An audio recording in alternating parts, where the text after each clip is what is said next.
पैसा कमावणं सोपं असतं, पण ते टिकवणं आणि वाढवणं हाच खरा खेळ असतो. आज आपण बोलणार आहोत एका अशा पुस्तकाबद्दल जे फक्त पैशांबद्दल नाही, तर पैशांच्या मानसशास्त्राबद्दल आहे. कारण पैसा हे फक्त गणिताचं नव्हे, तर वर्तवणुकीचं विज्ञान आहे. तुम्ही पाहत आहात बुक्सार मराठी, जिथे प्रत्येक पुस्तक सांगतं यशाचं रहस्य. द सायकॉलॉजी ऑफ मनी या पुस्तकात लेखक मॉर्गन हाऊसेल सांगतात की आपण पैसे कसे कमावतो हे महत्त्वाचं नाही, तर आपण पैशांबद्दल कसा विचार करतो हेच आपलं भविष्य ठरवतो. तुम्ही किती कमावता हे तुम्हाला श्रीमंत करत नाही, तर तुम्ही किती जपता आणि शहाणपणाने वापरता हेच खरं संपत्तीचं मोजमाप आहे. चला तर जाणून घेऊया द सायकॉलॉजी ऑफ मनी पुस्तकाबद्दल, जे तुमचं पैशांबद्दलचं विचारविश्व कायमचंच बदलते. चॅप्टर 1, नो वन्स क्रेझी, म्हणजेच कोणीच वेडा नाही. लेखक म्हणतात, प्रत्येकजण पैशांबद्दल आपल्या अनुभवावरून विचार करतो. उदाहरणार्थ, 1930 मध्ये ज्याने ग्रेट डिप्रेशन पाहिलं तो माणूस आयुष्यभर पैसे खर्च करताना घाबरेल, तर 1990 नंतर जन्मलेला ज्याने शेअर मार्केटची वाढ पाहिली तो जोखमीला संधी म्हणून बघेल. म्हणजेच आपण पैशांबद्दल विचार करताना तर्कशुद्ध नसतो, तर भावनिक आणि अनुभव आधारित असतो. लेखक सांगतात, बिल गेट्स आणि त्याचा मित्र केंट इव्हान्स दोघेही हुशार विद्यार्थी होते. बिल गेट्स जगातील सर्वात श्रीमंत झाला आणि केंट एका अपघातात लवकर गेला. फरक कुठे होता? लक, म्हणजेच नशीब आणि टायमिंग. तुमचं आर्थिक वर्तन हे योग्य किंवा चुकीचं नसतं, ते फक्त तुमच्या अनुभवावर आधारित असतं. चॅप्टर 2, लक अँड रिस्क, म्हणजेच नशीब आणि जोखीम. आपल्याला वाटतं यश म्हणजे मेहनत प्लस हुशारी, पण ह्याच्या मागे नशिबाचाही भाग असतो आणि अपयशामागे जोखीम असते. उदाहरणार्थ, बिल गेट्स म्हणतात, मी जगातल्या काही लोकांपैकी होतो ज्यांना कम्प्युटरला प्रवेश मिळाला होता. हे त्यांचं नशीब होतं. त्यांचा मित्र केंट तेवढाच हुशार होता, पण मृत्यू आला.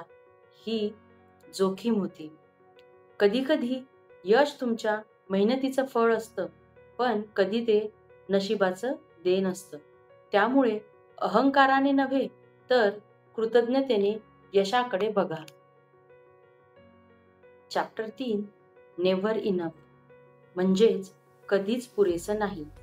कितीही पैसा मिळाला तरी आणखी पाहिजे ही भावना संपत नाही. उदाहरणार्थ, रजत गुप्ता एक यशस्वी बिझनेसमॅन होते. सगळं होतं, पण थोडं अजून हवं म्हणून इनसायडर ट्रेडिंग केलं आणि सगळं गमावलं. पैसा म्हणजे फक्त स्वातंत्र्याचं साधन, स्पर्धा नाही. तुमचं इनफ काय आहे हे ठरवणं हाच श्रीमंतीचा पहिला नियम आहे. चॅप्टर 4, कन्फाउंडिंग कंपाऊंडिंग, म्हणजेच चक्रवाढीची जादू. लेखक म्हणतात, कंपाऊंडिंग म्हणजे जादू आहे, पण ती समजायला संयम लागतो. उदाहरणार्थ, वॉरेन बफेट जगातील सर्वात श्रीमंत गुंतवणूकदार. त्यांनी 50व्या वर्षानंतर 99% संपत्ती कमावली. का? कारण त्याने पैसा सतत गुंतवून ठेवला. म्हणजेच वेळ प्लस संयम इज इक्वल टू जादू. थोडं कमवा पण सतत गुंतवा, परिणाम चकित करतील. Chapter 5, getting wealthy versus staying wealthy, म्हणजेच श्रीमंत होणं आणि राहणं. श्रीमंत होण्यासाठी धाडस लागतं, पण श्रीमंत राहण्यासाठी सावधानपणा लागतो. Getting rich is one thing and staying rich is another. रॉकेटच्या वेगाने वाढणारे काही गुंतवणूकदार लोभामुळे सगळं गमावतात. श्रीमंत होण्यासाठी रिस्क टेकिंग आवश्यक असते, पण श्रीमंत राहण्यासाठी फिअर अँड ह्युमिलिटी आवश्यक आहे. हाऊसेल म्हणतात, एक वाक्य नेहमी लक्षात ठेवा, saving is defence and investing is offence. Chapter 6 tells you win म्हणजेच कधी कधी शेपटीच जिंकते. लेखक म्हणतात, आपल्याला वाटतं यश म्हणजे प्रत्येक वेळेस बरोबर निर्णय घेणं, पण खरं म्हणजे काही वेळा मोठ्या संधी पकडणं हाच यशाचा गाभा असतो. उदाहरणार्थ, ॲमेझॉनमध्ये जेफ बेझोसने केलेल्या गुंतवणुकीपैकी 80% फसल्या, पण उरलेल्या 20% म्हणजे ॲमेझॉन वेब सर्व्हिसेस, प्राईम आणि किंडल ह्यांनी सर्व नुकसान भरून काढलं. म्हणजेच जीवनात आणि गुंतवणुकीत सगळं जिंकणं गरजेचं नसतं. फक्त काही मोठ्या संधी योग्य वेळी पकडल्या की खेळ तुमचाच. तुमच्या 10 पैकी 8 प्रयत्न अपयशी झाले तरी घाबरू नका, कारण उरलेले 2 प्रयत्न तुम्हाला अमाप यश देऊ शकतात. चॅप्टर 7 फ्रीडम म्हणजेच खरी श्रीमंती म्हणजे स्वातंत्र्य.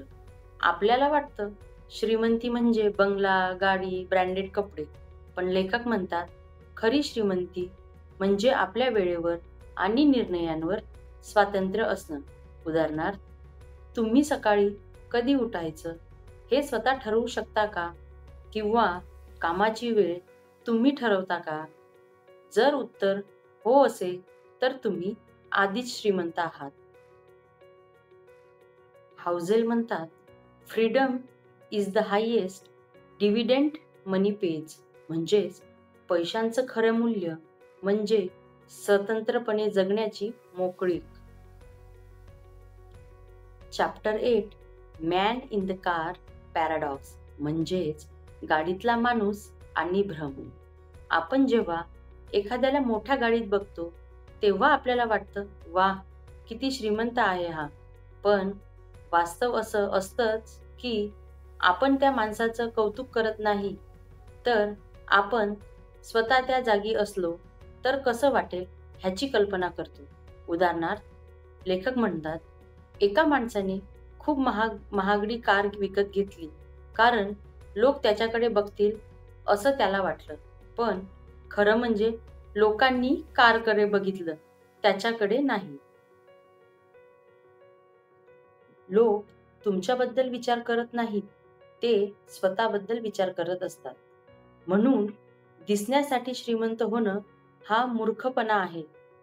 आनंदासाठी श्रीमंत होणं हेच योग्य आहे. Chapter 9 wealth is what you don't see म्हणजेच खरी संपत्ती तीच असते जी दिसत नाही. महागडी कार, मोठं घर, ब्रँडेड कपडे हे सगळं पैसे खर्च करून दाखवलेलं असतं, पण खरी संपत्ती म्हणजे जी अजूनही तुमच्याकडे आहे.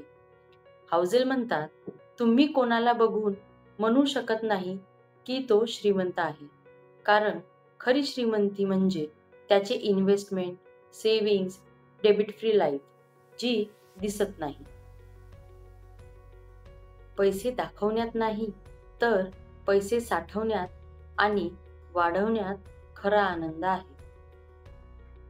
चॅप्टर 10 सेव्ह मनी म्हणजे पैसे साठवणं हा सर्वात मोठा शहाणपणा आहे. हाउझेल म्हणतात, पैसे साठवणं म्हणजे लोभीपणा नाही, ते म्हणजे भविष्याची तयारी. श्रीमंती मिळवण्यासाठी फक्त जास्त कमाई नाही, तर कमी खर्च आणि जास्त बचत आवश्यक आहे. वॉरेन बफेटचं हे मोठं रहस्य आहे. त्यांनी प्रत्येक डॉलरला कामाला लावलं. त्यांनी तो खर्च नाही तर गुंतवणूक केला. कमाई किती आहे हे महत्त्वाचं नाही, तर बचत किती होते हेच खरं यशाचं मोजमाप आहे.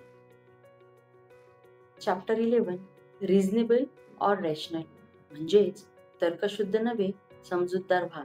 आपल्याला नेहमी सांगितलं जातं, गुंतवणुकीत तर्कशुद्ध व्हा. पण हाउझेल म्हणतात, तुमचं आयुष्य तर्कशुद्ध नव्हे तर समजूतदार असलं पाहिजे. उदाहरणार्थ, शेअर मार्केटमध्ये एखादा गुंतवणूकदार म्हणतो, मी लॉजिकने विचार करून गुंतवणूक केली, पण जर ती गुंतवणूक त्याच्या झोपेचं नुकसान करत असेल तर ती योग्य नाही. So you don't need to be rational, you need to be reasonable. Chapter 12 surprise. भविष्य नेहमी अनपेक्षित असतं. जग सतत बदलतं आणि आपल्याला वाटतं आपण सगळं ओळखलंय. पण खरी गोष्ट अशी आहे की भविष्य नेहमी आश्चर्यकारक असतं. उदाहरणार्थ, कोणी 2008चा आर्थिक क्रॅश ओळखला होता का? किंवा 2020 मधला कोरोनाचा परिणाम? नाही ना. भविष्य अंदाजाने नव्हे तर तयारीने जिंकलं जातं. अनपेक्षित गोष्टींसाठी तयार राहा, तेव्हाच टिकाव लागतो. चॅप्टर 13 रूम फॉर एरर्स म्हणजेच थोडी चुकांसाठी जागा ठेवा. आपण गुंतवणूक करताना सगळं बरोबर होईल असं गृहीत धरतो, पण हाऊजेल म्हणतात तुमच्या योजनेत चुकांसाठी जागा ठेवा. उदाहरणार्थ, जर तुम्ही तुमच्या सगळ्या पैशांची गुंतवणूक एकाच ठिकाणी केली आणि ते फेल झालं तर तुम्ही शून्यावर. पण जर तुम्ही थोडं वेगळं ठेवून जोखीम विभागली तर अपयश आलं तरी तुम्ही उभे राहू शकता. चॅप्टर 14 यू अँड मी म्हणजेच तू आणि मी. सगळ्यांना वाटतं शेअर मार्केटमध्ये सगळ्यांनी सारखं वागायला हवं, पण हाऊजेल म्हणतात प्रत्येकाची आर्थिक परिस्थिती, उद्दिष्ट आणि भीती वेगळी असते. उदाहरणार्थ, कोणी 60 वर्षांचं असेल, निवृत्ती जवळ असेल तर त्याला सुरक्षित गुंतवणूक हवी, तर 25 वर्षाचा माणूस रिस्क घेऊ शकतो. कधीही दुसऱ्यांच्या गुंतवणूक निर्णयाची नक्कल करू नका, कारण त्याचं व्हाय तुमच्यासारखं नसतं. Do what works for you, not what works for them. Chapter 15 you will change म्हणजेच तुम्ही बदलणारच. हाऊजेल म्हणतात तुमची उद्दिष्ट, तुमचे विचार, तुमची भीती वेळेनुसार बदलणारच आहे. आज तुम्हाला वाटतं की मला 1 कोटी कमवायचं, पण उद्या जेव्हा तुमचं कुटुंब वाढेल, जबाबदाऱ्या वाढतील, तेव्हा तुम्हाला शांती आणि वेळ हवी असेल.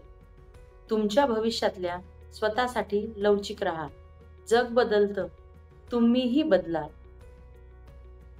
Chapter 16 the seduction of pessimism म्हणजेच नकारात्मकतेचं आकर्षण. आपल्याला नेहमी नकारात्मक बातम्या जास्त खरी वाटतात, कारण वाईट घडतं हे मेंदूला पटायला सोपं असतं. हाऊजेल म्हणतात ऑप्टिमिझम म्हणजे अंधविश्वास नाही, तर हे मानणं की शेवटी गोष्टी सुधारतात. उदाहरणार्थ, शेअर मार्केटमध्ये लोक म्हणतात हा बाजार खाली जाणार, आणि जेव्हा तो खरंच थोडा खाली जातो तेव्हा ते म्हणतात पहा मी सांगितलं होतं. पण दीर्घकाळात तो पुन्हा वर येतोच हे विसरतात. Chapter 17 when you will believe anything म्हणजेच जेव्हा आपण काहीही मानतो. जेव्हा बाजार वाढतो आपला आत्मविश्वास वाढतो. आपल्याला वाटतं मी शहाणपणाने निर्णय घेतलाय, पण खरं म्हणजे भावना मेंदूवर राज्य करत असतात. उदाहरणार्थ, .com बबलच्या काळात हजारो लोकांनी इंटरनेट कंपन्यांमध्ये पैसे टाकले, कारण फक्त सगळे करत आहेत. लोक तर्काने नाही तर कथांनी आकर्षित होतात. म्हणून स्वतःच्या भावना आणि इतरांच्या भीतीपासून सावध राहा.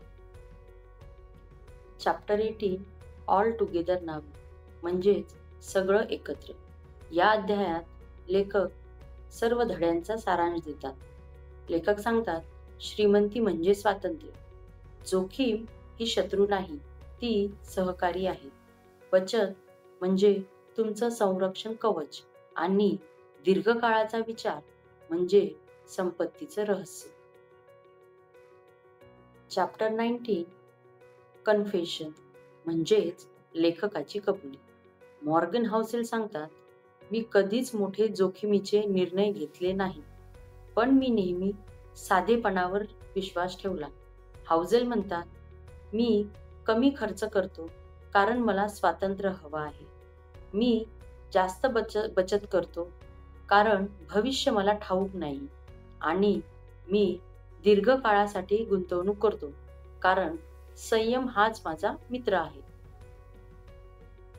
चॅप्टर 20 द फायनल लेसन, अंतिम धडा. पुस्तकाच्या शेवटी लेखक सांगतात, जीवनात पैसा हा महत्त्वाचा आहे, पण तो सर्व काही नाही. तुमचं आरोग्य, नाती आणि वेळ हे सगळं पैशांपेक्षा मौल्यवान आहे.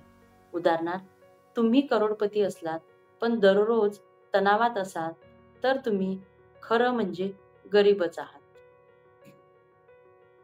तर मित्रांनो, द सायकॉलॉजी ऑफ मनी हे पुस्तक आपल्याला शिकवतं, संयम ठेवा, बचत करा, वेळेवर विश्वास ठेवा आणि फ्रीडमला सर्वोच्च ध्येय ठेवा.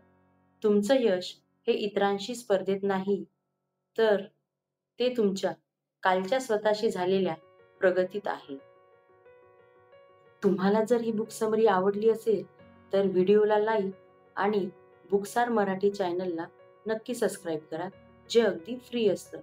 भेटूया अशाच एका नवीन प्रेरणादायी पुस्तकासोबत.